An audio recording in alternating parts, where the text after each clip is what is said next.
کہ law of attraction اور مینوفیسٹیشن کی بہت ساری ویڈیوز ہمارے سامنے آ رہی ہیں. بہت سے یوٹیوبرز ہیں، ٹرینرز ہیں، موٹیویشنل اسپیکرز ہیں، اس کے اوپر بات کرتے ہیں.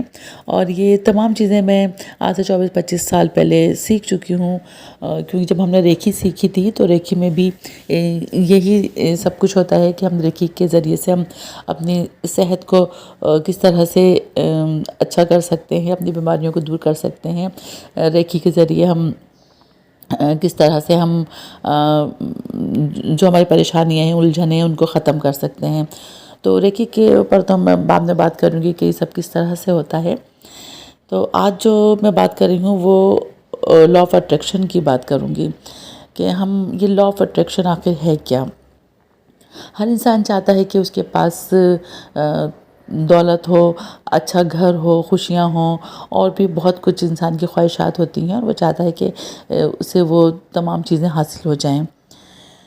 لا آف اٹریکشن کے بارے میں بہت سوشل میڈیا کے اوپر بہت ساری ویڈیوز ہیں، اور یہ بہت تیزی سے یہ بات پھیل رہی ہے. اور جو موٹیویشنل اسپیکرز ہوتے ہیں وہ یہ بات کرتے ہیں کہ جو کائنات ہے، یونیورس ہے، یہ انسان کی بات سنتی ہے، اس کے خیالات کو محسوس کرتی ہے، اس کی خواہشات کو پورا کرتی ہے. بظاہر تو یہ باتیں انسان کو ایک امید اور پازیٹیو سوچ اور حوصلہ دیتی ہیں، مگر اگر ہم بحیثیت مسلمان دیکھیں تو ہم اس بات کو ایک اپنے عقیدے کے لحاظ سے دیکھیں گے. اگر ہم اسلامی نظریے کے مطابق لا آف اٹریکشن کو دیکھا جائے تو اس کائنات میں کوئی چیز خود مختار نہیں ہے، نہ زمین، نہ آسمان، نہ ستارے، نہ توانائیاں، اور نہ ہی وہ نظام جسے لوگ یونیورس کہتے ہیں. یہ سب اللہ تعالیٰ کی پیدا کردہ مخلوق ہے اور اسی کی حکم کے تابع ہیں. قرآن ہمیں بار بار یہ یاد دلاتا ہے کہ نفع اور نقصان، رزق اور محرومی، کامیابی اور آزمائش سب اللہ تعالیٰ کے ہاتھ میں ہے. اس لیے ایک مسلمان کے لیے یہ عقیدہ رکھنا کہ یونیورس سنتی ہے اور خود فیصلہ کرتی ہے، تو یہ میرے خیال سے تو درست نہیں ہوگا. البتہ اگر یہ غور کیا جائے کہ لا آف اٹریکشن میں بیان کی جانے والی کچھ باتیں ایسی ہیں جو اسلامی تعلیمات سے ٹکراتی نہیں، بلکہ صحیح نیت اور درست فہم کے ساتھ اگر دیکھا جائے تو ان کی جڑیں ہمیں اپنے دین سے بھی ملی ہوئی نظر آتی ہیں. مثال کے طور پر لا آف اٹریکشن میں پازیٹیو سوچ کہا جاتا ہے. سوچ ہماری پازیٹیو ہو، نیت ہماری اچھی ہو، اور اچھی چیز کی امید رکھی جائے، مایوسی سے بچا جائے، اور اللہ سے اچھا گمان رکھا جائے. تو یہ سب وہ اصول ہیں جن کی تعلیم ہمیں اسلام نے صدیوں پہلے دی تھی. اسلام ہمیں سکھاتا ہے کہ انسان جیسی نیت کرتا ہے ویسا ہی اسے اجر ملتا ہے.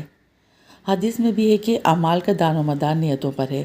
جب انسان دل سے کسی اچھے مقصد کی نیت کرتا ہے، اس کے لیے کوشش کرتا ہے اور ساتھ اللہ پر بھروسہ رکھتا ہے تو اللہ اس کے لیے راستے کھول دیتا ہے.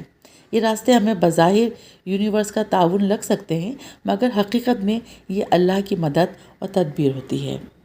دعا میں انسان اپنی خواہش، کمزوری اور ضرورت کو براہ راست اپنے رب کے سامنے رکھتا ہے، جو سننے والا بھی ہے، جاننے والا بھی ہے اور فیصلہ کرنے والا بھی ہے.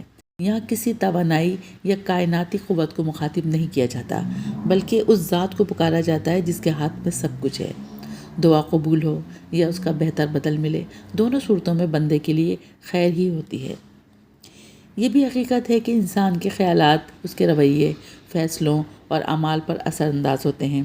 اگر کوئی شخص ہر وقت نگیٹو سوچے، خود کو ناکام سمجھے اور نا امیدی میں ڈوبا رہے تو وہ عملی طور پر بھی پیچھے رہ جاتا ہے. اس کے برعکس اگر دیکھا جائے تو جو شخص امید رکھتا ہے، محنت کرتا ہے، اللہ پر توکل کرتا ہے، اس کے لیے کامیابی کے امکانات بڑھ جاتے ہیں. لہٰذا اگر لا آف اٹریکشن کو اس طرح سمجھا جائے کہ ہماری نیت خالص ہو، پازیٹیو ہو، جائز خواہش ہو، ہم اس کے لیے عملی کوشش کریں، دعا کریں اور اللہ پر بھروسہ کریں، تو یہ تصور اسلام کے قریب آ جاتا ہے. مسئلہ وہاں پیدا ہوتا ہے کہ جہاں اللہ کو نظر انداز کر کے کائنات کو خود مختار مان لیا جائے. ایک مسلمان کے لیے درست طرز فکر یہ ہے کہ وہ یہ مانے کہ اللہ دلوں کے حال جانتا ہے، وہی اسباب پیدا کرتا ہے، وہی مواقع عطا کرتا ہے اور وہی قبولیت دیتا ہے. آخر میں سمجھنا ضروری ہے کہ خواہش پوری ہونا ہی ہمیشہ کامیابی نہیں ہوتی. بعض اوقات اللہ کسی خواہش کو پورا نہیں کرتا ہے کیونکہ وہ ہمارے لیے نقصان دہ ہوتی ہے، اور بعض اوقات دیر کرتا ہے کیونکہ وقت ابھی مناسب نہیں ہوتا. اصل مرکز و محور ہمیشہ اللہ کی ذات ہونا چاہیے، کیونکہ سننے والا، دینے والا اور فیصلہ کرنے والا وہی ہے.